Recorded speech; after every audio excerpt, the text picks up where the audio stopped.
بسم اللہ الرحمن الرحیم۔ عقیقہ کرنا یہ ایک مستحب عمل ہے۔ اگر کسی کو اللہ رب العزت بیٹا عطا فرمائے تو 2 بکریاں ذبح کر لے، اور اگر بیٹی عطا فرمائے تو 1 بکری ذبح کر لے، تو یہ مستحب عمل ہے۔ اس کی وجہ سے اللہ رب العزت اس بچے پر جو پریشانیاں آنے والی ہے، مصیبتیں آنے والی ہے، ان کو ہٹا دیں گے۔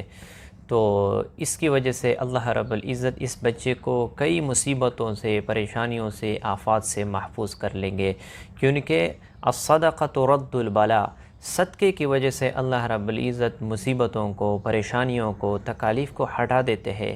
لہٰذا حدیث شریف کے الفاظ ہے کہ الصدقۃ رد البلاء، کہ صدقہ یہ پریشانیوں کو ختم کر دیتے ہیں۔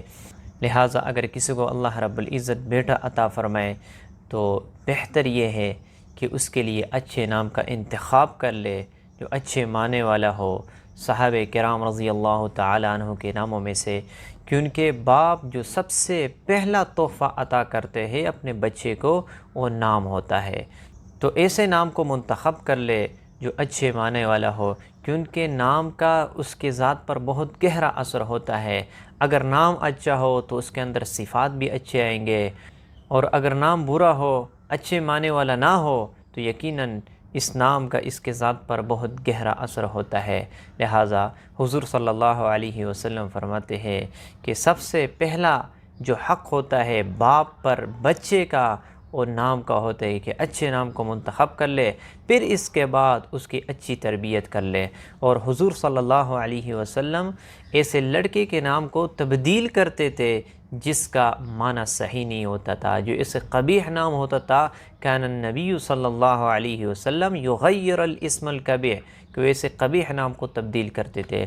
تو سب سے پہلے اچھے نام کا انتخاب کر لے، پھر 7ویں دن اس کا عقیقہ کر لے۔ اگر 7ویں دن نہ کیا جائے تو پھر 14واں دن بھی کر سکتے ہیں۔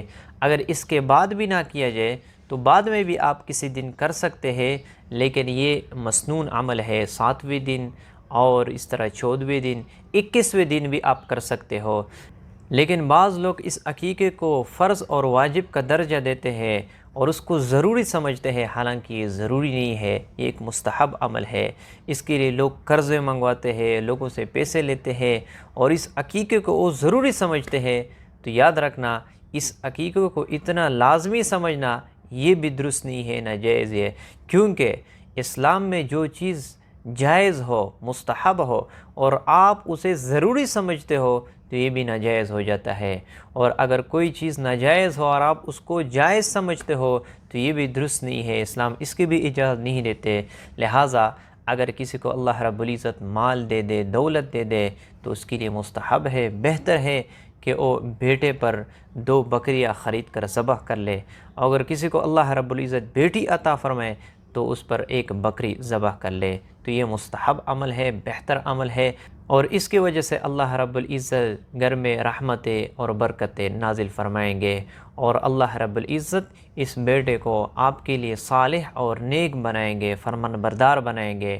اور جب آپ اس کے سارے حقوق کی رعایت کریں گے تو اللہ رب العزت یہ بچہ آپ کے لیے مستقبل میں آپ کا سر کا درد نہیں بنے گا، بلکہ آپ کے لیے راحت بنے گا۔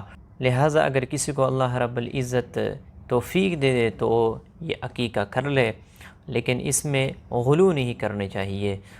اور دوسری بات یہ کہ قربانی کے جانور کے لیے جو شرائط ہے وہ عقیقے میں ضروری نہیں ہے۔ مثلا قربانی کا جانور اگر بڑا جانور ہو تو اس میں 2 سال کا ہونا، یعنی 2 سال والا ہونا ضروری ہے، اور اس طرح اگر بکری ہو تو اس کا 1 سال والا ہونا ضروری ہے۔ تو یہ چیزیں یہ عقیقے میں ضروری نہیں ہے، بلکہ اگر 2 سال سے کم ہو تو وہ جانور بھی آپ خرید سکتے ہو۔ اس طرح اگر بکری ہو تو اگر سال والا نہ ہو تو بھی آپ اس پر عقیقہ کر سکتے ہو، جائز ہے۔ تو یہ ہے مختصر آداب عقیقے کے۔ تو اللہ تعالیٰ اگر کسی کو بیٹا یا بیٹی عطا فرمائے تو ان آداب کے لحاظ کر لے، انشاءاللہ یہ بچہ آپ کے لیے مستقبل میں راحت کا سبب بنے گا، اور آپ کا فرمان بردار بنے گا، اور آپ کے لیے ذخیرہ اجر بنے گا۔ اللہ تعالیٰ ہمیں اس پر عمل کرنے کی توفیق عطا فرمائے۔